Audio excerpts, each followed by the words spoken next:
Imagine walking into a building that just completely defies everything you've been conditioned to expect from a sacred space. Right. Especially if you're used to Western architecture. Exactly. Like if you grew up in the West or you've traveled through Europe, you know how a cathedral works. The architecture is basically designed to boss you around. It's very dictatorial. Yeah. You walk through the main doors, and the physical space itself just grabs you by the shoulders. The columns, the lighting, the vaulted ceilings, they all create this clear, undeniable line of tension pointing you straight down the nave. The building is telling you in no uncertain terms that the altar is the center of the universe. And you need to look at it. Right. It's an architecture of hierarchy and direction.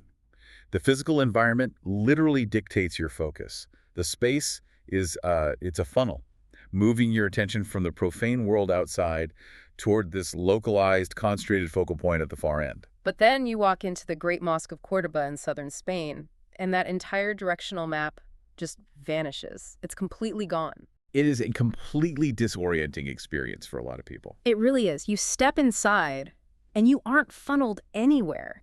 Instead, you find yourself standing in this, seemingly endless lateral forest of over 800 stone columns. All connected by those mesmerizing two-tier horseshoe arches. Yeah, the ones with the alternating red brick and white stone. There is no holy of holies dragging you forward. There's no single focal point.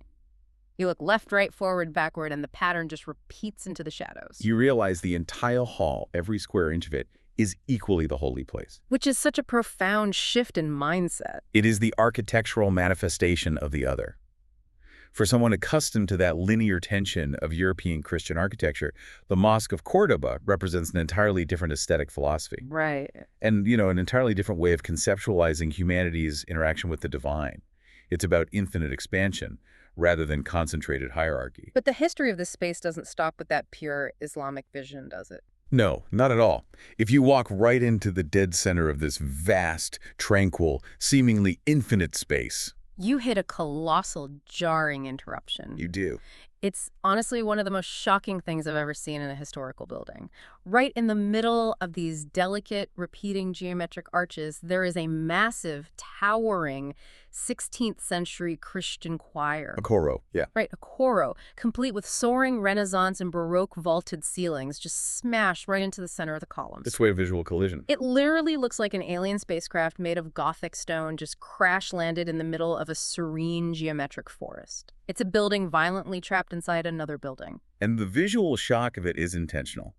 Or at least it's the byproduct of a very deliberate assertion of dominance. Built by the local Catholic bishop, right? Yes, the bishop in the cathedral chapter, centuries after the Christian conquest of Cordoba. Interestingly, they forced this construction through over the intense, bitter protests of the local city council. The city council actually wanted to save the mosque. They did. They wanted to preserve the mosque's original integrity. When the Holy Roman Emperor Charles V finally visited Cordoba and saw what the church authorities had actually constructed, he delivered one of the most crushing royal rebukes in architectural history. Oh, I love this quote. He looked at the Christian choir and told the church officials, he said, "You have built here what you or anyone else might have built anywhere. To do so, you have destroyed what was unique in the world." Okay, let's unpack this, because that quote from Charles V is amazing, but it also glosses over a massive foundational irony here. The irony of the original site. Exactly. The emperor is lamenting the destruction of the original Islamic mosque, but the mosque itself was originally a gesture of imperial triumphalism.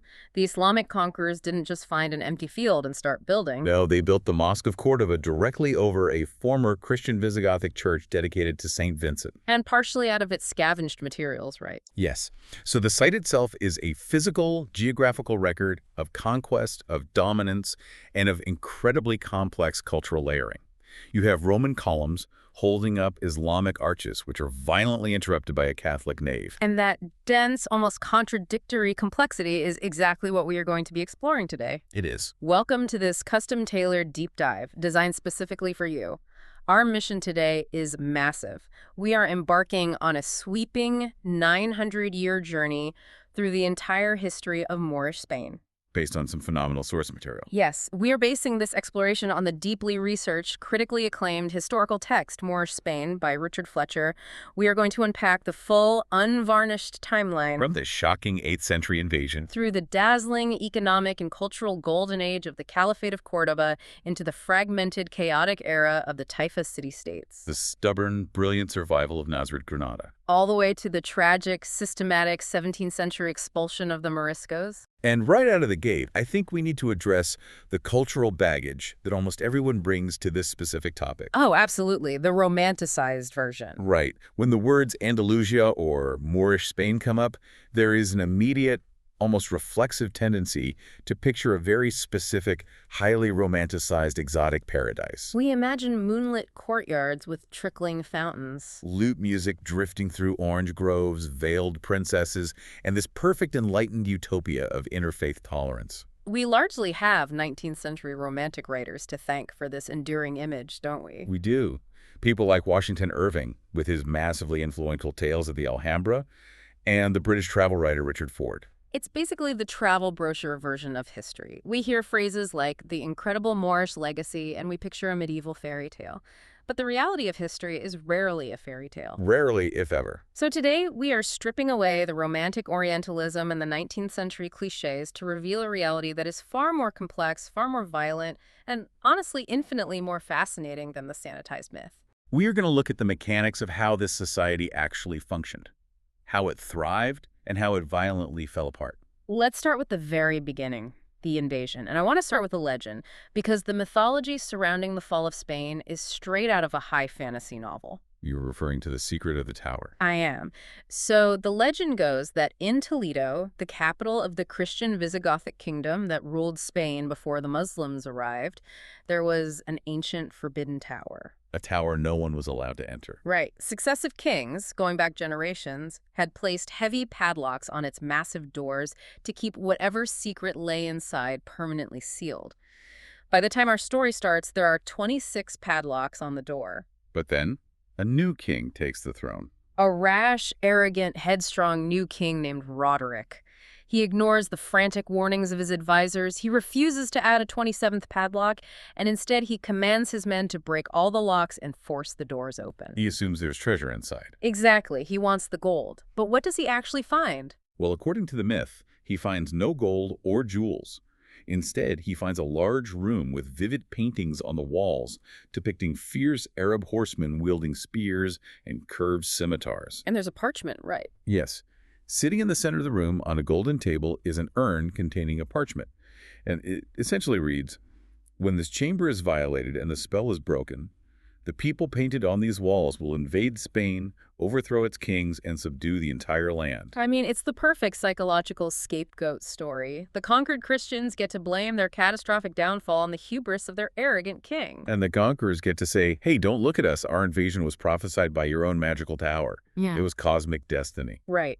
But obviously, geopolitical shifts aren't dictated by magic scrolls. What are the actual on-the-ground historical facts of the year 711? The reality is driven by military opportunism and demographic pressures, not prophecy. In the year 711, a Muslim army crossed the Straits of Gibraltar from North Africa into the Iberian Peninsula. And we need a crucial correction here, right? Because people always call it the Arab invasion. Exactly, and that is a demographic misnomer. The rank and file of this invading army was overwhelmingly Berber. The indigenous peoples of Northwest Africa? Yes, the Maghreb. They were, however, operating under the command of an Arab elite leadership from the Umayyad Caliphate, based in Damascus.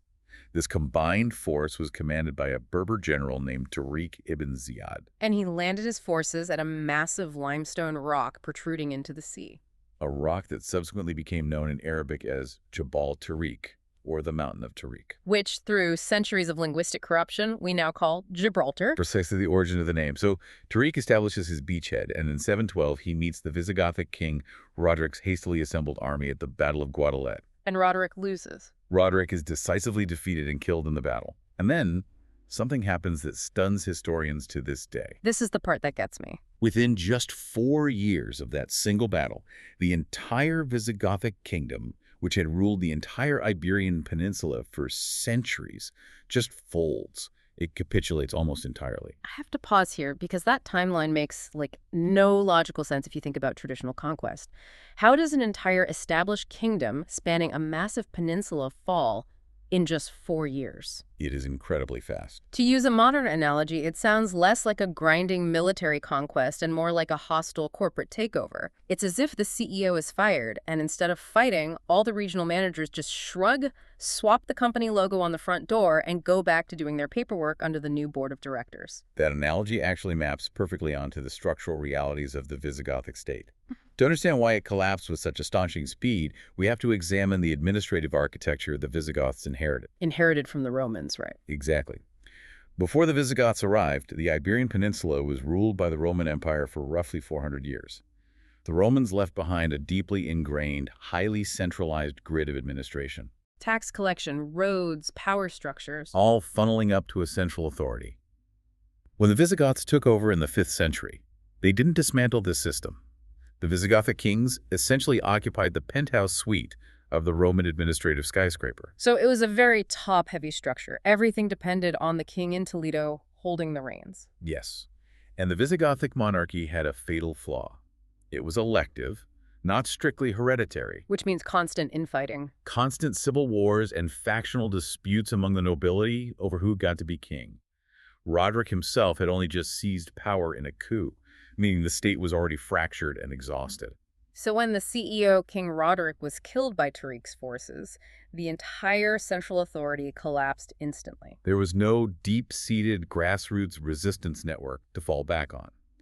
Furthermore, the invading Islamic forces didn't operate the way we might imagine. They weren't just burning everything to the ground. No, they didn't march from town to town, laying siege to every wall and slaughtering the inhabitants. They were incredibly pragmatic, rapid-moving, and highly diplomatic. They actively sought out those regional managers, the local Visigothic lords and landowners, and offered them a deal. And we actually have a surviving primary document that proves exactly how this mechanism worked, right? We do? The Treaty of Theodemir from 713. This blows my mind because it completely shatters the idea of a chaotic, bloodthirsty religious crusade. The Treaty of Theodemir is a phenomenal window into the mechanics of early Islamic imperial expansion. Theodemir was a local Christian lord who controlled a substantial region in the southeast of Spain. Around modern-day Murcia. Right. The Muslim commander, Abd al-Aziz, approached his territory. But instead of engaging in a costly, drawn-out siege, they sat down and hammered out a legal contract. What were the terms? The treaty stipulates that Theodemir will retain his local authority. He gets to keep his lands. More importantly, his people are guaranteed religious freedom. Their churches will not be burned, and they will not be forced to convert to Islam. That's a huge concession for a conquering army. What did they want in return? In exchange, Theodemir must acknowledge the ultimate political sovereignty of the Islamic Caliphate. He must promise not to aid any enemies of the new regime, and crucially, he and his subjects must pay an annual tax. And the specifics of that tax are so wildly bureaucratic. I love this detail from the source. The treaty dictates that every free non-Muslim adult must pay 1 silver dinar per year, plus very specific agricultural yield. Right, they itemized it. Yeah. 4 measures of wheat, 4 of barley, a certain amount of must, which is unfermented grape juice, along with vinegar, honey, and oil. It reads like a modern tax bracket outline. Give us your honey and your vinegar, acknowledge the new management, and you can keep running your local economy exactly as you have been. It highlights that this initial push wasn't a religious crusade aimed at mass conversion. It was a pragmatic imperial expansion aimed at generating revenue. It was an acquisition of taxable assets. And the Islamic leadership recognized that leaving the existing agricultural and social infrastructure intact was far more profitable than destroying it. Makes total sense. However, while they were expertly managing the conquered Christian population, the conquerors themselves were sitting on a massive internal fault line. The invading army wasn't unified. Exactly. The invasion force, as we noted, was not a monolith. It was deeply, inherently divided along ethnic and tribal lines, and this sets up a catastrophic problem almost immediately. The split between the Arab commanders and the Berber foot soldiers. Yes, you had a small aristocratic elite of Arabs who traced their lineage back to the Middle East, and a massive demographic majority of Berbers from North Africa. And the Berbers were fairly new converts, right? They had only recently been brought into the fold of Islam, and their social structure was still fiercely tribal. They felt they had done the vast majority of the bleeding and dying to conquer Spain. But when it came time to distribute the spoils of war specifically, the Arab elite blatantly rigged the game. They did. The Arab commanders essentially gerrymandered the peninsula. They claimed all the prime real estate for themselves. The lush, fertile, heavily irrigated river valleys of the south and the east coast. Right. This is the land that yields massive agricultural wealth. And what did they give the Berbers? They pushed the Berbers up into the central plateau of Spain, the Meseta, and the northern mountainous Oh, regions. just terrible farmlands. It's essentially the Badlands, characterized by harsh, freezing winters, scorching summers, and poor, rocky soil. So the Arabs get the Mediterranean paradise, and the Berbers get the frozen rocks. It doesn't take a sociologist to predict how that's going to play out. Not at all. That kind of blatant systemic inequality inevitably breeds deep, violent resentment, and it doesn't take long to boil over. By 740, less than 30 years after the initial invasion, the Berbers say, "We are done with this." They launch a massive, brutally violent revolt against their Arab overlords. Which means that almost immediately after conquering Spain, the new Moorish society plunges headlong into a vicious civil war. The Berber Revolt of 740 nearly fractured the entire nascent Islamic state in Spain before it even got off the ground. And to fully understand how this chaotic, fragmented territory survived and eventually coalesced into a unified superpower, we have to pull our focus away from the Iberian Peninsula for a moment. We have to look east. We have to look thousands of miles to the east, to the heart of the Islamic world in the Middle East. Because in the year 750, a geopolitical earthquake occurs that changes the trajectory of Spanish history forever. The fall of the Umayyads. Exactly. The Umayyad dynasty, which had ruled the entire sprawling Islamic empire from their capital in Damascus, was suddenly and violently overthrown by a rival political faction known as the Abbasids. And the Abbasid revolution wasn't just a polite changing of the guard. It was a bloodbath. A systematic purge. The Abbasids were determined to permanently eliminate the Umayyads as a political threat. The first Abbasid caliph literally earned the moniker the Shedder of Blood because he instituted a policy of extermination. He sent hit squads to hunt down and murder every single male member of the Umayyad royal family. The story about the banquet is just chilling. They invited surviving Umayyad nobles to a reconciliation banquet, slaughtered them all during the meal, threw leather covers over their dying bodies, and continued eating dinner on top of them. It was absolute ruthlessness. But one young man manages to slip the net. Abd al-Rahman. Yes. His name is Abd al-Rahman. He is a young Umayyad prince, and he manages to escape the massacre. What follows is a harrowing 5-year fugitive journey. Hunted across the desert. Hunted by Abbasid assassins, he flees across the deserts of Egypt and North Africa, relying on the protection of his mother's Berber tribesmen. Finally, in 756, he crosses the Straits of Gibraltar and lands in Spain. He steps off a boat onto a peninsula that is currently tearing itself apart in a civil war between Arab factions and Berber rebels. He has no army, no money, just his royal bloodline and an incredible instinct for survival. And he uses it brilliantly. Through sheer political genius, making and breaking alliances, and raw military force, Abd al-Rahman manages to carve out a power base.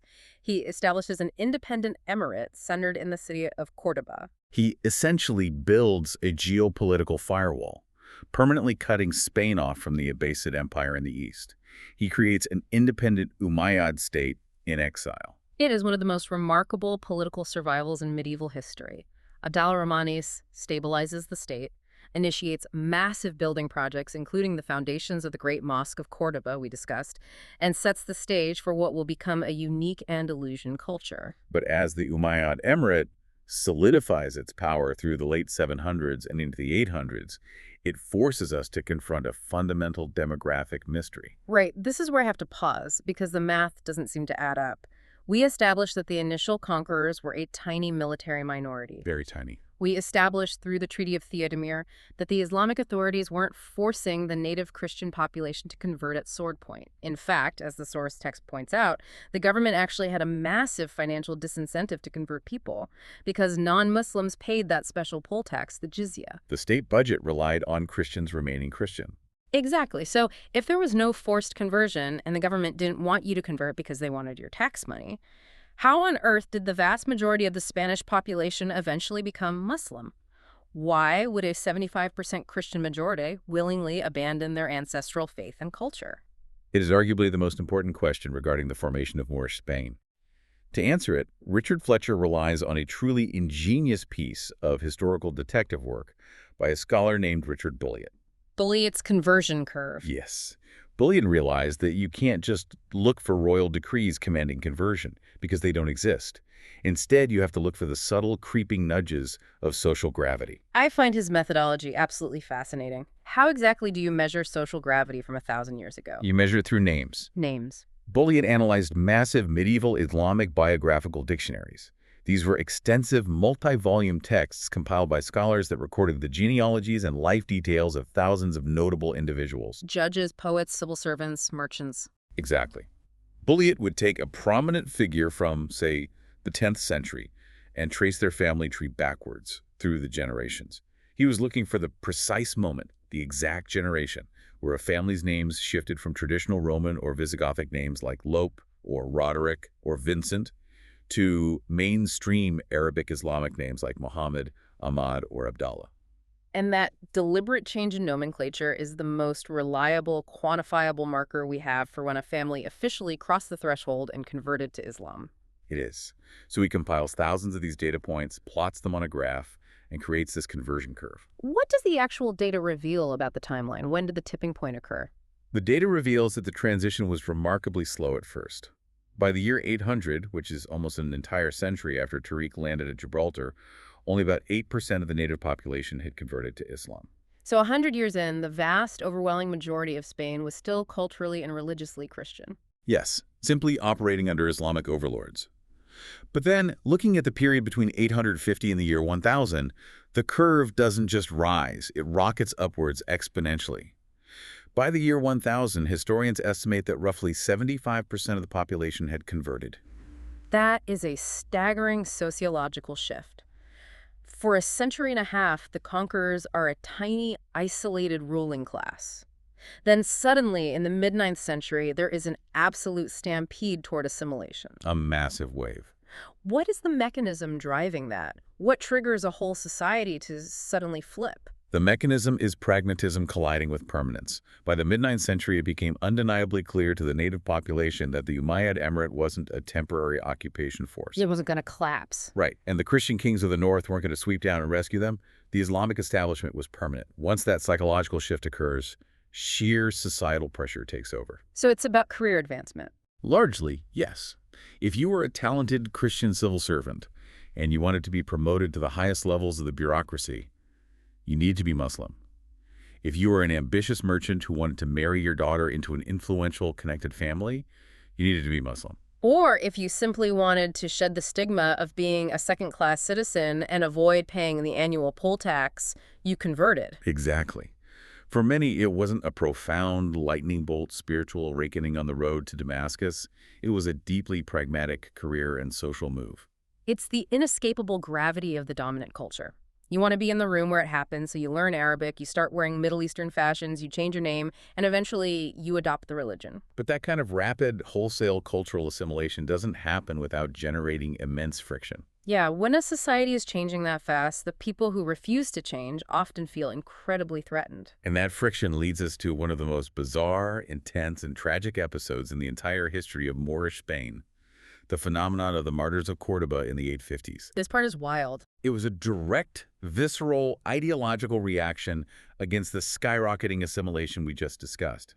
You had a faction of radical, deeply devout Christians living in Córdoba who realized with horror that they were losing the culture war. Because their kids were assimilating. Right, their youth were speaking Arabic, reading Arabic poetry, and ignoring Christian theology.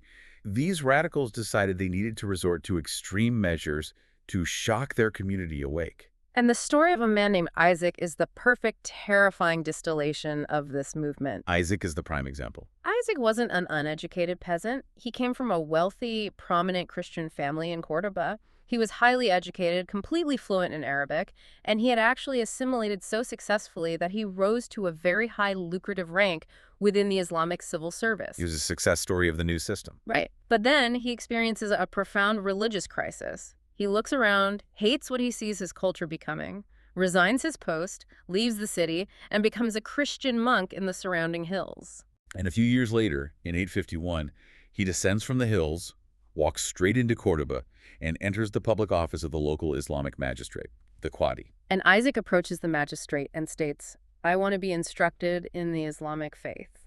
Naturally, the judge obliges and begins to explain the tenets of Islam. And once the judge is fully engaged, Isaac drops the trap. He unleashes a torrent of vitriol. He deliberately, violently, and publicly curses the Prophet Muhammad. He insults the Islamic faith in the most explicit, offensive terms imaginable. And he is doing this with absolute premeditated intent. Because under Islamic law, blaspheming the Prophet by a non-Muslim is a capital offense. The punishment is mandatory execution. Isaac isn't trying to win a theological debate. He's trying to get himself killed. The judge was actually so shocked by this outburst from a former colleague that he physically slapped Isaac across the face and tried to offer him a legal out. Like an insanity plea. Yeah, the judge suggested to the authorities that Isaac must be drunk or perhaps he had lost his mind, implying they should just lock him up until he sobered up. But Isaac explicitly refuses the out. He doubles down. He tells the court, I am not drunk, nor am I mad. I am on fire with a zeal for righteousness. He forces their hand. The authorities execute him. Isaac was committing a form of suicide by state. His goal was to become a martyr, to create a spectacle so horrifying that it would shock his fellow Christians out of their comfortable complacency and force them to stop assimilating into Arabic culture. It's a terrifying strategy, and the most disturbing part is that it sparked a morbid trend. Copycats. Over the next decade, dozens of radical Christians in Cordoba followed Isaac's exact playbook. They deliberately sought out execution to make a political and religious point. It highlights the agonizing growing pains of a society trying to fuse two wildly different cultures. But the friction wasn't only happening between Christians and Muslims. There was immense violent friction occurring within the rapidly expanding Islamic community itself, wasn't there? This is a crucial point that shatters the myth of a unified Islamic brotherhood in Spain. The native Spaniards who converted to Islam, the people making up that massive spike on Billiet's conversion curve, were known as muwallids. And they faced their own struggles. Now, strictly speaking, under Islamic theology, all Muslims are equal. But in the sociological reality of 9th century Spain, the muwallids quickly discovered that converting didn't actually buy them equality. They hit a massive glass ceiling. The aristocratic ethnic Arab elite who controlled the government and the military looked down on the muwallids as culturally inferior upstarts. The attitude was essentially, sure, you pray to the mosque now, but your grandfather was a pig-eating Visigoth. You don't have the pure bloodline of the Arabian desert. This systemic discrimination sparked a series of massive, prolonged muwallid rebellions that nearly tore the Umayyad state apart. And the most famous and successful of these rebels was a man named Umar ibn Hafsun. He came from a prominent convert family in the south that claimed descent from a Visigothic count. According to the chronicles, as a young man, he was mocked and insulted by arrogant Arab officials. He snaps. Yeah. He deserts from the military, gathers a band of followers, and retreats into the incredibly rugged, almost inaccessible mountainous terrain near Malaga. He establishes a fortress at a place called Bobastro. And Bobastro becomes the center of a decades-long guerrilla war. Yeah. Ibn Hafsun essentially operates as a bandit king, but he frames himself as a populist champion. He protects the local Muwallid peasantry from the heavy-handed tax collectors of the Arab government in Cordoba. He builds a massive coalition of disaffected converts and remaining Christians. At his peak, he controlled vast swaths of southern Spain, and he successfully defied the central Umayyad government for nearly 50 years. 50 years. It demonstrates just how incredibly fragile and fractured the state was. It was constantly teetering on the edge of total collapse. It was a precarious balancing act, and it remained so until the arrival of a ruler who would completely redefine the scale and power of Moorish Spain, Abd al-Rahman III. He takes the Umayyad throne in 912, inheriting a state that is fractured by rebellions like Ibn Hafsun's. And he spends his first decade ruthlessly crushing these insurgencies and consolidating power. But then, in the year 929, he makes a calculated geopolitical move that changes everything. Up until this point, the Umayyad rulers in Cordoba had styled themselves as emirs, which is essentially a secular military and administrative title, like prince or commander. Right. But in 929, Abd al-Rahman III elevates himself. He formally declares himself caliph. To understand the weight of that word, we need to clarify what a caliph is. It is not just a king or an emperor. No, a caliph claims to be the single, supreme, absolute religious and political leader of the entire global Islamic community. The caliph is the shadow of God on earth, the direct successor to the Prophet Muhammad. By taking that title, Abd al-Rahman III was openly challenging the Abbasid Caliph in Baghdad and the newly formed Fatimid Caliphate in North Africa. He was declaring that Cordoba was not a provincial outpost. It was the center of the world. And under his reign, and that of his son Al-Hakam II, Moorish Spain enters what is undisputed as its golden age.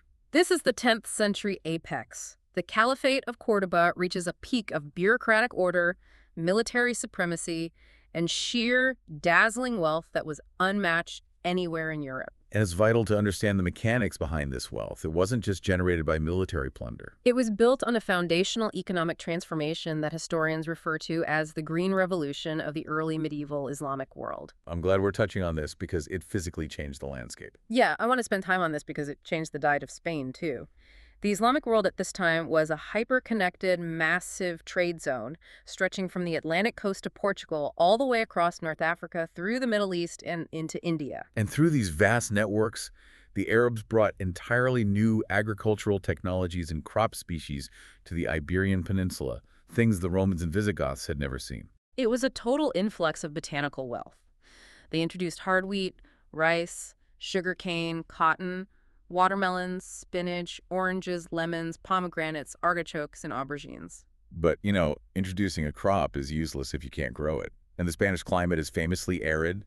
The long summers are dry and scorching, Roman agriculture relied heavily on winter rains and dry farming. which meant land often had to lie fallow for a year to recover, limiting output. So how did the Islamic engineers solve the water problem? They brought advanced hydraulic engineering from the Middle East.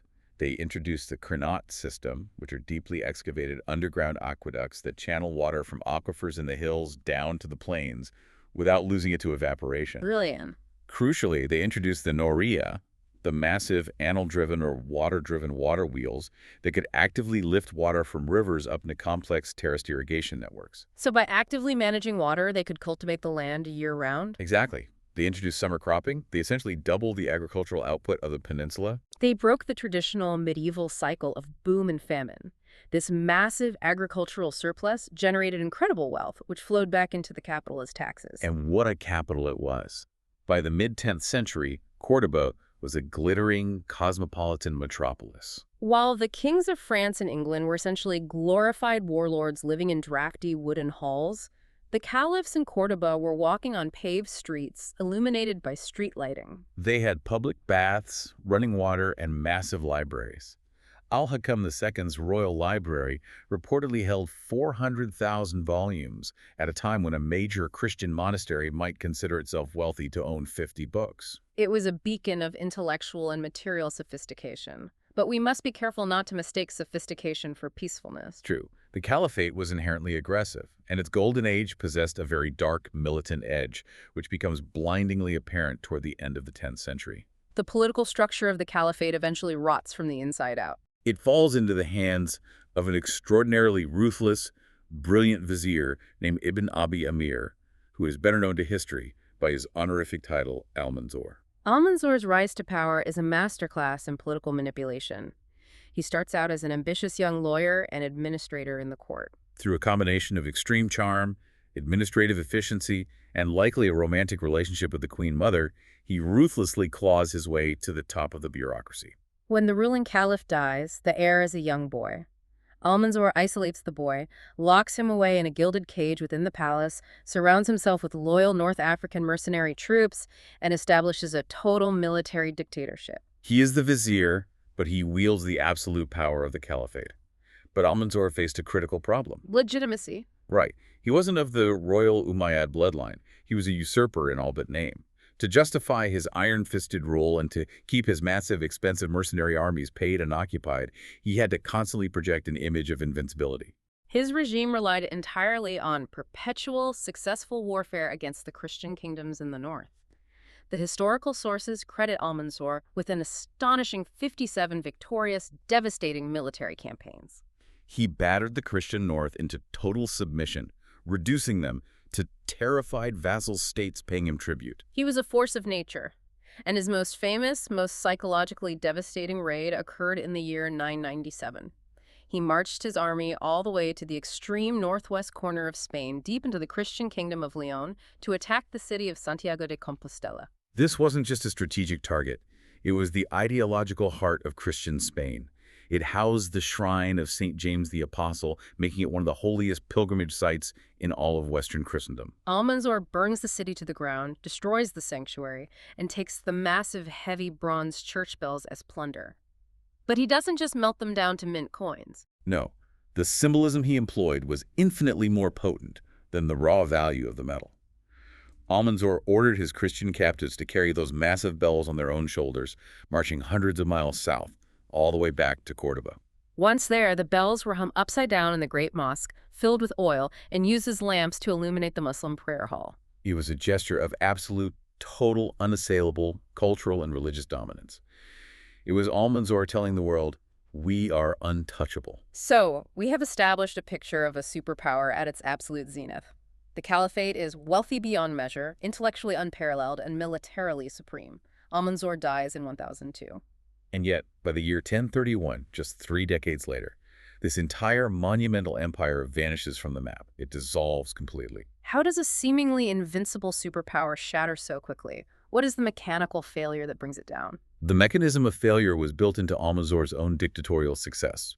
By completely sidelining the Umayyad Caliph and ruling through raw military force, Almanzor destroyed the deep ideological legitimacy that had held the state together. The people respected the Umayyad bloodline. They only feared Almanzor. When Almanzor died, his sons tried to maintain the dictatorship, but they lacked his genius.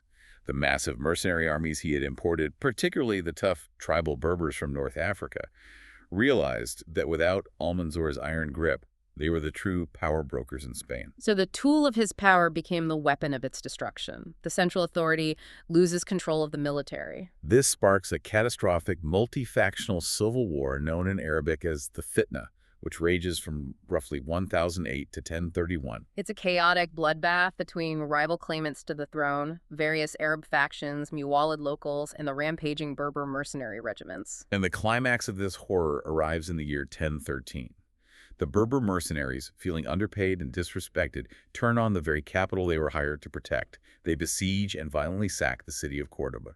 It is a trauma of epic proportions for the Andalusian psyche. They massacre thousands of citizens. They systematically loot and burn the magnificent royal palaces on the outskirts of the city and those legendary libraries we discussed. The hundreds of thousands of volumes of poetry, science, and philosophy are scattered, sold, or burned in the streets. The centralized state doesn't just weaken. It effectively commits suicide. Which ushers in an entirely new, incredibly complex era of Spanish history. In 1031, the elites in Córdoba officially throw their hands up. They formally abolish the institution of the caliphate. The unified empire is gone. And what emerges in its place is a mosaic of small, independent, aggressively competitive regional successor states. Historians call them the Taifa states, which roughly translates to the states of the factions or the party kings. We shift from a monolithic empire to a fragmented, polycentric geopolitical landscape. To grasp the scale of this fragmentation, imagine if a massive, unified entity like the United States suddenly suffered a central government collapse. And overnight, Texas, California, New York, Ohio, and Florida all declared themselves independent sovereign nations. Right. They possess the infrastructure and wealth of the old empire, but they are now deeply suspicious of each other, constantly maneuvering for advantage, forming treacherous alliances, and fighting bitter border skirmishes. You end up with dozens of these city-states. You have the Taifa of Seville, the Taifa of Zaragoza, of Toledo, of Granada. And studying this era presents historians with a profound, almost dizzying paradox. Politically and militarily, the Taifa era was an absolute disaster. Because they had divided the military resources of the old caliphate into dozens of small pieces, none of them were strong enough to defend themselves against external threats. But culturally, intellectually, the Taifa era is arguably an even greater golden age than the caliphate. The paradox makes sense when you look at how these local rulers competed. They knew they couldn't conquer their neighbors with massive armies, so they competed through the exertion of soft power and cultural prestige. It was a massive, high-stakes game of patronage. A Taifa king in Seville wanted to prove he was more legitimate and glorious than his rival in Toledo, so he spent lavishly to attract the greatest minds of the age to his court. They poured fortunes into sponsoring poets, philosophers, astronomers, botanists, and architects. They built exquisite, smaller-scale palaces like the Aljaferia in Zaragoza. This intense, decentralized competition essentially created dozens of mini Cordobas scattered across the peninsula. And this decentralized competitive environment had a fascinating sociological side effect. Because the old, rigid Arab aristocracy that dominated the caliphate was weakened, the Taifa courts became surprisingly meritocratic. If you had talent, if you could run an economy, command a local militia, or write brilliant poetry, a Taifa king didn't care as much about your bloodline. This opened the doors of power for minority groups who had previously been marginalized, particularly the Jewish community. We see the dramatic rise of Jewish administrative elites during this period, and no one embodies this more spectacularly than Samuel ibn Nagrila. Samuel's biography is one of the most remarkable stories of the medieval world. He began his career as a refugee, fleeing the violence of the Berber sack of Córdoba in 1013. He resettles in the southern Taifa of Granada, where a Berber dynasty has taken control. He sets up a small shop as a spice merchant near the royal palace. But Samuel possesses a specific, highly valuable skill. He is exceptionally educated and can write incredibly elegant, eloquent letters in classical Arabic. His writing catches the eye of the royal court bureaucracy. They hire him as a clerk, and he skyrockets through the ranks based purely on his competence and political brilliance. He eventually rises to become the vizier, the prime minister, and chief executive of the entire Taifa state of Granada. And his role wasn't purely administrative. Samuel was also the top military commander. He physically led the Muslim armies of Granada into battle against rival Taifa states for nearly 2 decades. All the while, he remained a deeply devout Jew. He was recognized as the Nagid, the leader of the Jewish community in Spain. He was a revered rabbinical scholar, and he wrote some of the most celebrated secular and religious Hebrew poetry of the Middle Ages. He is the ultimate testament to the porous, cosmopolitan possibilities that existed within the chaotic Taifa system. It is an inspiring story, but as we dig into the reality of Moorish Spain, we have to remain objective. It is very tempting for modern readers to look at Samuel ibn Nagrila leading a Muslim army and say, look at this perfect, enlightened, multicultural utopia. But the sources make it very clear that this position of power was incredibly precarious. It was built on a fragile fault line of religious and ethnic tension. And that fault line violently ruptured after Samuel's death. The tragic epilogue to Samuel's success is a stark corrective to the romanticized view of the era. What happens when he dies? When Samuel died, his son Joseph inherited his position as vizier. However, Joseph lacked his father's diplomatic tact. The historical sources, both Arabic and Hebrew, describe him as arrogant, overly ambitious, and prone to flaunting his wealth and power. Can the highly charged, religiously conscious atmosphere of a Muslim state ruled by a Jewish vizier, this bred toxic resentment? The tipping point occurred in 1066. A prominent Arab poet in Granada wrote a viciously anti-Semitic poem accusing the Jewish community of usurping power from Muslims. This poem acted as a spark in a powder keg. A mob formed, stormed the royal palace, assassinated Joseph, and then turned on the broader Jewish community of Granada, massacring thousands in a brutal pogrom. It's a horrific event that forces us to acknowledge that while tremendous opportunities for coexistence existed, the underlying hierarchy was rigid and violently enforced when the majority felt threatened. And these internal tensions within the Taifa states were about to be heavily compounded by a massive, looming external threat. Because while the Taifa kings were fighting each other and composing elegant poetry, the Christian kingdoms in the north had been busy. Places like Leon, Castile, and Aragon had spent the decades since Almanzor's death slowly consolidating their power, organizing their societies, and watching the south. They looked at these fractured, wealthy, militarily castrated Muslim city-states and saw a massive opportunity. But initially, the Christian strategy wasn't total military conquest. Conquering and occupying massive fortified cities requires enormous resources. Instead, the Christian kings utilized a far more insidious and profitable strategy. They weaponized the military weakness of the Taifas to establish an elaborate, peninsula-wide extortion racket. Historians refer to this as the pariah system. Explain the mechanics of the pariahs because it functions exactly like a mafia shakedown. It is a perfect parallel. A powerful Christian monarch, such as King Alfonso VI of Leon Castile, would march his battle-hardened army down to the borders of a wealthy Taifa state, say Seville or Toledo. But he wouldn't attack immediately. No. Instead, he would essentially send a message saying, "You have a beautiful, prosperous kingdom here. It would be a terrible shame if my army burned your orchards and besieged your capital. To ensure my friendship and my protection from me and from your rival Taifa neighbors, you must pay me an annual tribute in gold. This tribute was the pariahs. The Taifa kings, lacking the military strength to resist, agreed to pay. But this creates a catastrophic economic feedback loop. The tribute demands were exorbitant.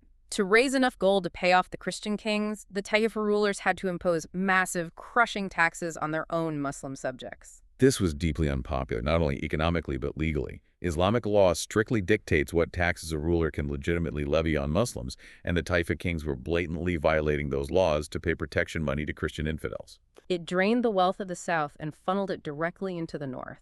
The Christian kings used this massive influx of Andalusian gold to fortify their own borders, build massive stone castles, equip better armored knights, and hire mercenaries. The pariah system structurally reversed the balance of power on the Iberian Peninsula. The Christian north grew incredibly strong on the exact wealth that was bleeding the Muslim south dry. And that shifting balance of power finally crosses the Rubicon in the year 1085. King Alfonso VI decides that he is no longer satisfied with just collecting protection money from the Taifa of Toledo. Exploiting an internal political crisis within the city, he marches his army in and formally conquers Toledo, annexing it into the Kingdom of Castile. The fall of Toledo was a psychological earthquake that reverberated across the entire Islamic world. This wasn't just a border fort. Toledo was the ancient Visigothic capital, heavily fortified and located right in the strategic geographic center of the Iberian Peninsula. Its capture signaled to every remaining Taifa king that the era of extortion was ending. The era of existential conquest had begun. Alfonso VI now had a massive, impregnable forward operating base right in their backyard. The Taifa rulers were terrified, and in their absolute panic, they convene and make a fateful, desperate geopolitical decision. They realize that no combination of their own weakened armies can defeat Alfonso VI. They need outside help. So they look across the Straits of Gibraltar, back to North Africa. A new, terrifyingly powerful empire had recently emerged in Morocco, a strict, militaristic, fundamentalist Islamic sect known as the Almoravids, led by a fearsome warlord named Yusuf ibn Tashufin. The Taifa rulers decide to send an SOS to Yusuf, begging him to cross the sea and save them from the Christians. Now, this was a highly controversial decision within the Andalusian courts. Many advisors warned that inviting the Almoravids was akin to inviting a tiger into your house to chase away a wolf. They warned that these North African fundamentalists would despise the refined, luxurious lifestyle of the Andalusians. But the desperation of the moment is perfectly captured by a famous quote attributed to Al-Mutamid, the poet king of the Taifa of Seville. When warned of the danger the Almoravids posed, he supposedly replied, "I have no desire to be branded by my descendants as the man who delivered Andalusia as prey to the infidels. I am loath to have my name cursed in every Muslim pulpit. And for my part, I would rather be a camel driver in Morocco than a swineherd in Castile." He calculates that subjugation by fellow Muslims, no matter how harsh, is marginally better than being conquered by Christians. He chooses what he hopes is the lesser of two evils. So Yusuf ibn Tashufin accepts the invitation. In 1086, he crosses the straits with a massive, disciplined North African army. They march north, link up with the Andalusian forces, and meet Alfonso VI at the Battle of Sugrajas. And the Almoravids do exactly what they were hired to do. They unleash a devastating tactical assault, utilizing dense formations of infantry and terrifyingly loud drumming that panic the Christian cavalry. They absolutely crush the army of Alfonso VI. Sugrajas stalls the Christian reconquest for generations. But as the Andalusian advisors had warned, the encounter between the Almoravids and the Taifa courts resulted in a profound, irreconcilable clash of Islamic cultures. The cultural gap between them was far wider and deeper than the physical Straits of Gibraltar. The visual contrast is almost cinematic. On one hand, you have the Taifa kings of Spain. They are the heirs to centuries of Mediterranean luxury. They live in sprawling palaces with complex plumbing and trickling fountains. They drink wine, which is forbidden but culturally accepted among the elite. They wear fine silks, and they spend their evenings in gardens debating the finer points of romantic poetry and Greek philosophy. And then you have Yusuf and his Almoravid warriors. The Almoravids were literally men of the desert. They were a confederation of Senhaja Berber nomads who originated from the deep, unforgiving Western Sahara. They were tough, deeply ascetic, and strictly orthodox. They wore simple garments made of animal skins and covered their faces with lithams, a type of veil. Historical accounts note that Yusuf himself preferred to eat a simple diet of barley and camel meat, and he struggled to even speak Andalusian Arabic. To the Almoravids, the Andalusians weren't sophisticated brethren. They were decadent, corrupt, soft, and dangerously un-Islamic.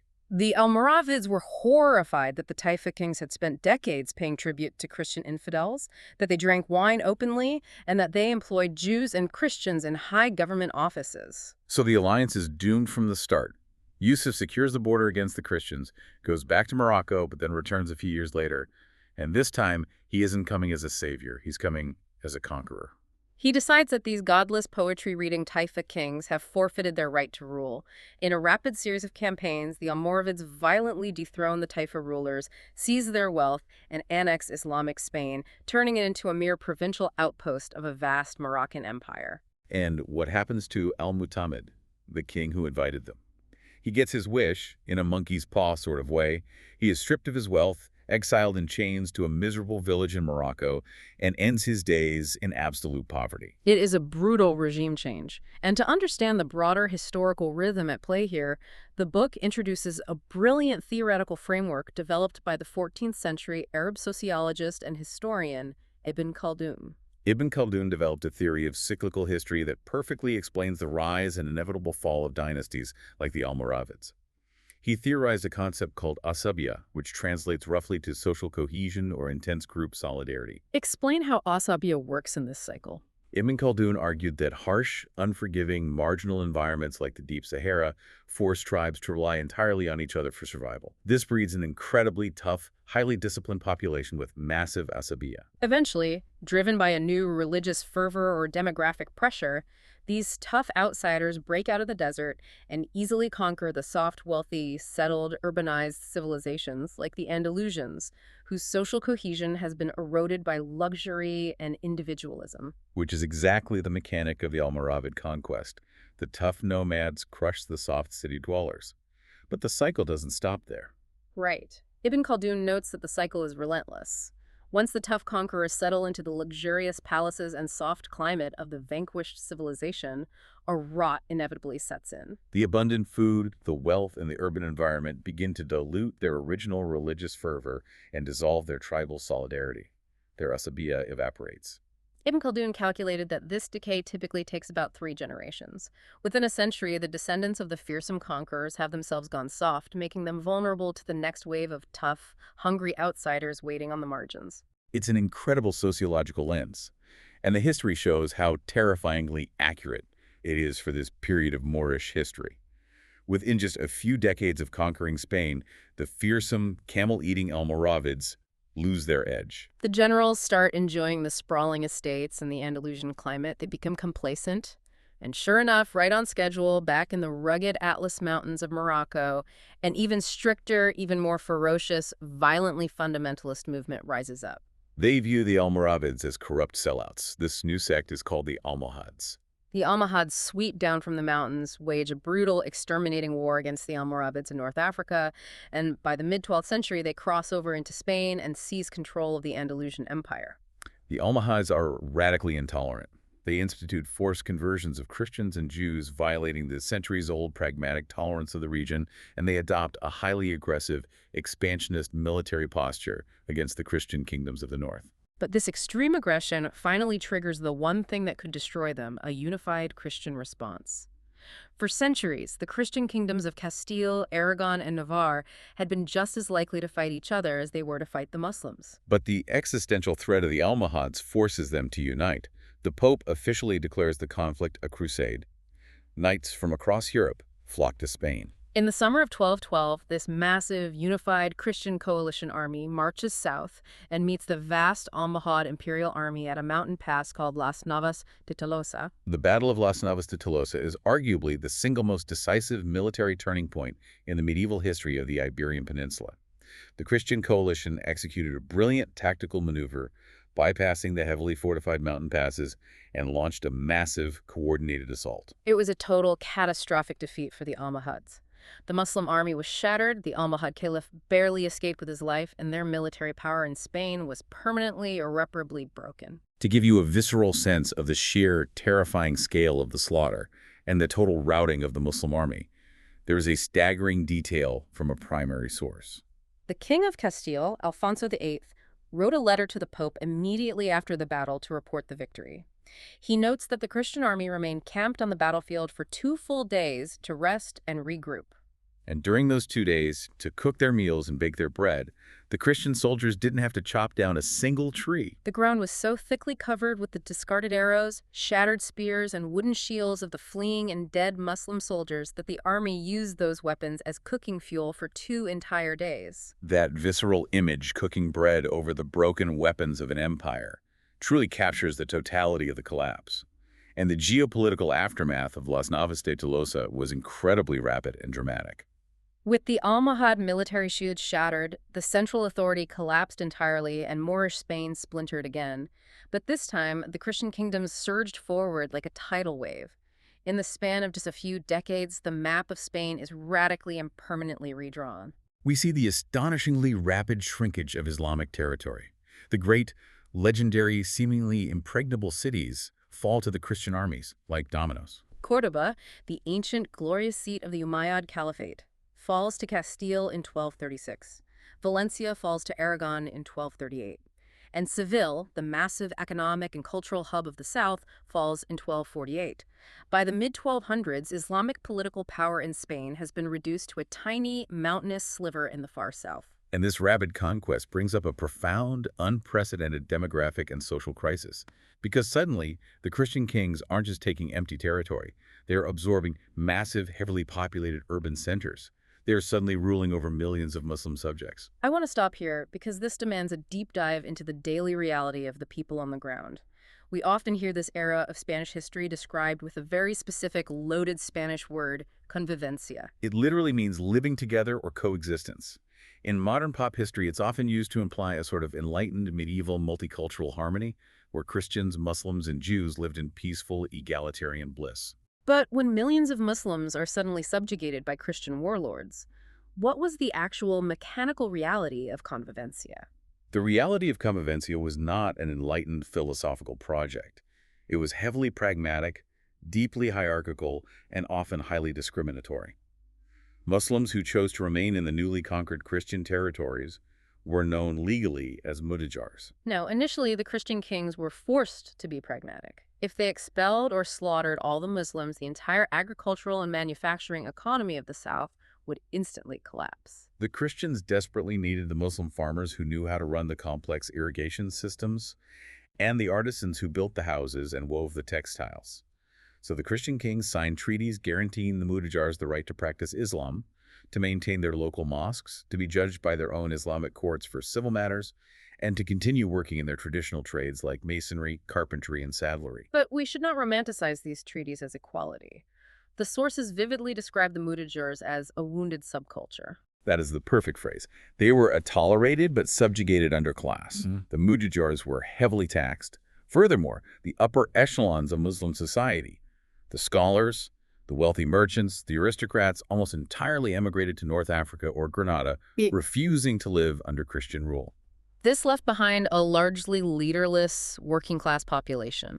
They were restricted to living in specific neighborhoods, often called morerias, and they were constantly marginalized and reminded of their defeated status by the new Christian overlords. Yet, despite the strict legal hierarchies and the obvious religious tension, the simple day-to-day reality of living side by side in the same cities led to an incredible, organic blurring of cultural lines. People are naturally porous. They borrow from each other constantly. You saw Christian kings adopting Islamic administrative techniques. You saw Christians eagerly adopting Islamic architectural aesthetics, the mudajar style of intricate brickwork, carved wood ceilings, and geometric plasters visible all over Spain today, built by Muslim artisans for Christian patrons.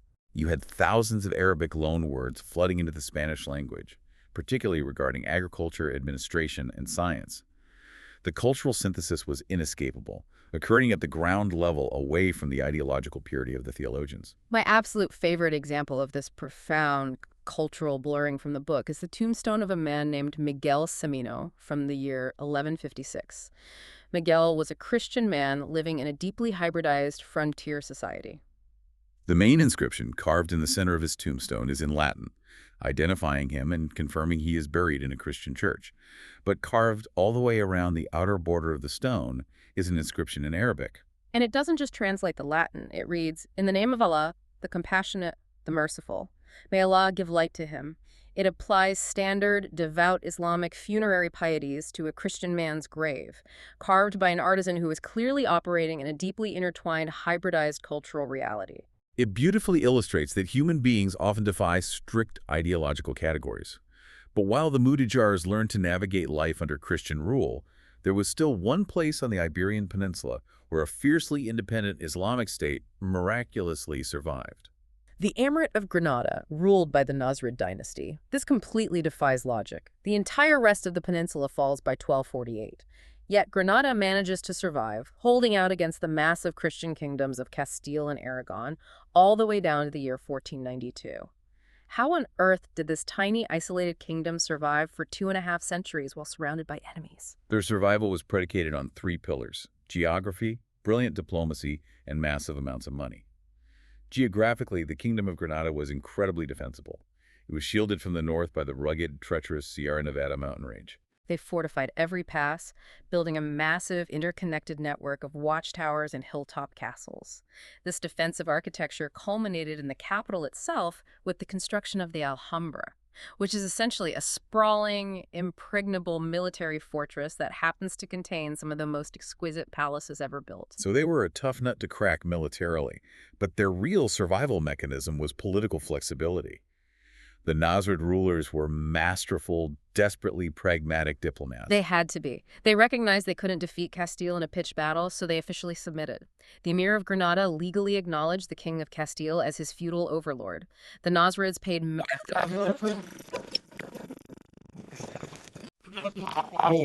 It was a reversion to the old pariahs racket, but in reverse. Furthermore, the Nasrids were forced to send their own Granadan troops to assist the Castilians in military campaigns, sometimes even fighting against other Muslims. They played Castilian noble factions against the king to keep the north destabilized, and when things got desperate, they called in North African mercenaries. It was an exhausting, high-wire balancing act. But an act like that is inherently unstable. You can only juggle chainsaws for so long. By the late 15th century, the massive tribute demands were completely bankrupting the Granadan state. Internal, bloody, tribal feuds were tearing the Nasrid royal family apart from the inside. And most importantly, the political landscape of the Christian North changed permanently. The 2 most powerful Christian kingdoms, Castile and Aragon, finally united their power through the marriage of King Fernando and Queen Isabel. The Catholic monarchs. Fernando and Isabel decided it was time to finally end the balancing act and complete the Reconquista. They possessed a modern, professionalized army equipped with new, devastating siege artillery gunpowder cannons. They didn't risk everything on one massive battle.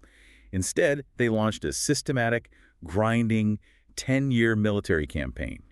They methodically reduced the kingdom, using cannons to shatter the border fortresses, systematically destroying the agricultural base to starve the population, and slowly tightening the noose around the capital city of Granada itself. Which brings us to the inevitable conclusion, January 10th, 1492, the final surrender. It is a deeply poignant, heavily mythologized moment in history. The last emir of Granada, a young man named Boabdil, rides out of the gates of the Alhambra and formally hands the keys of the city to Fernando and Isabel. And the sources point out a detail that I find incredible in a final, almost surreal display of the deeply entangled culture they were actively dismantling. The Christian monarchs received the keys to the city while dressed in traditional Moorish clothing. It's a fitting symbol for the end of an era. The political entity of Moorish Spain was dead. But the story of the people, the hundreds of thousands of Muslims now living entirely under Catholic rule, doesn't end in 1492. Initially, Fernando and Isabel signed generous surrender terms, the capitulations of Granada. They promised that the Muslims could keep their property, their local laws, and crucially, their Islamic faith. And for the first few years, there was a genuine good faith attempt at peaceful integration, spearheaded by the first Archbishop of Granada, Hernando de Talavera. Talavera was a remarkably tolerant figure for his time. He genuinely believed in conversion, but he believed it had to be achieved through gentle persuasion and education, not military He force. actively encouraged his priests to learn Arabic so they could preach effectively. He translated Christian texts into Arabic, and he strictly tried to respect the treaties signed by the monarchs. But his slow pastoral approach deeply frustrated the militant hardliners in the Spanish court, most notably the powerful and ruthless Cardinal Cisneros. Cardinal Cisneros arrives in Granada in 1499, backed by royal authority, and completely bulldozes Talavera's peaceful approach. Cisneros institutes a policy of aggressive zealotry. He orders the confiscation and public burning of thousands of priceless Islamic texts, sparing only medical books. More disastrously, he begins forcing mass, involuntary baptisms on the urban Muslim population. This blatant violation of the surrender treaties instantly sparks furious, bloody rebellions in the Albaysian neighborhood and in the surrounding Alpujarras Mountains. And the Spanish crown essentially uses these rebellions as a legal pretext. They claim, well, you rebelled, therefore the original treaties are null and void. By 1502 in Castile, and by 1525 across all of Spain, the crown issues a stark draconian ultimatum to every single Muslim on the peninsula: convert to Catholicism immediately or leave the country. But the edict was designed to make emigration nearly impossible. The deadlines were incredibly short, the required departure ports were deliberately located far away, and most cruelly, parents were legally forbidden from taking young children with them. The children had to be left behind to be raised Catholic. Faced with the agonizing prospect of losing their children and their ancestral homes, the vast, overwhelming majority of the population had no choice but to submit. They accepted baptism. Islam was officially legally outlawed in Spain. The people who remained, these forced converts, became known as the Moriscos, the New Christians. But you cannot erase a deeply held faith with a splash of holy water and a signature on a royal decree. The Moriscos didn't suddenly become devout Catholics. To survive this totalitarian spiritual suppression, they utilized an established Islamic legal and theological principle called taqiyya. Taqiyya permits a Muslim to conceal their true faith, to outwardly conform to another religion, and even to violate Islamic law like eating pork or drinking wine if they are facing intense persecution and the threat of death, provided their heart remains secretly true to Islam. The Moriscos were forced to live an incredibly dangerous, exhausting double life. They would attend Sunday Mass at the Catholic Church, they would bring their babies to the priest to be baptized, and then they would hurry back to their homes, lock the doors, and literally try to scrub the baptismal water off the child's head. They continued to practice Islamic prayers in the dead of night. They secretly fasted during Ramadan, and they passed down Arabic prayers phonetically to children who were no longer allowed to learn the alphabet. And they did all of this under the terrifying, ever-present shadow of the Spanish Inquisition, which was specifically tasked with hunting down these crypto-Muslims. The psychological toll must have been unimaginable, and the Spanish authorities were not naive. They knew full well that the vast majority of Moriscos were not truly converting. Tensions mounted decade after decade. The Moriscos were deeply marginalized, heavily taxed, and increasingly viewed by the old Christian majority not just as religious heretics, but as a dangerous, treasonous fifth column. There was a genuine fear that the Moriscos would launch an internal uprising and ally with Spain's great geopolitical enemy, the advancing Ottoman Empire in the Mediterranean. Finally, the tragic, brutal end of our timeline arrives. Between the years 1609 and 1614, under the reign of King Philip III, the Spanish government takes the ultimate drastic step to solve the Morisco problem. They decreed total expulsion. It is one of the most massive, meticulously organized acts of state-sponsored ethnic cleansing in early modern European history. Over the course of 5 grueling years, the Spanish military systematically rounds up approximately 300,000 Moriscos, men, women, and children. They are marched to the ports, loaded onto galleys, and expelled from the only homeland their families had known for 900 years. Most were dumped on the hostile shores of North Africa, where they faced starvation, robbery, and disease. It was an act of brutal demographic amputation that severely damaged the Spanish economy. Regions like Valencia lost up to a third of their population, destroying the agricultural workforce that managed the complex irrigation systems. And as those final ships sailed out into the Mediterranean, the Old World's most diverse, complex, dynamically hybridized society was officially, legally, and physically erased from the map. It is a deeply sobering, tragic conclusion to an incredible historical arc. But as we step back and look at the entirety of this sweeping 900-year journey we've taken from Tariq, crossing the straits in 711, through the Golden Age of Cordoba, to the tears of the expelled Moriscos in 1614, What is the enduring truth we are left with? Well, connecting this massive history back to the reality of the listener, the most important takeaway is that Moorish Spain was never the simplistic two-dimensional story we often get in pop culture. It was never the flawless, romanticized fairy tale of perfect tolerance imagined by 19th century poets, nor was it the simplistic, violently polarized clash of civilizations narrative sometimes pushed today. It was crowded. It was incredibly messy. It was a boisterous, violently competitive, but intimately connected coexistence. People traded across borders, they intermarried, they shared technologies, they borrowed languages, they fought bitter wars, and they learned from one another every single day. And that reality brings us to a final provocative thought regarding the true legacy of this era. We often define the legacy of Moorish Spain by what we can physically see as tourists: the breathtaking geometric beauty of the Alhambra, the arches of the Cordoba Mosque, or the linguistic ghosts of Arabic words deeply embedded in the modern Spanish language. But its most profound legacy is entirely invisible, yet absolutely foundational to the world we live in.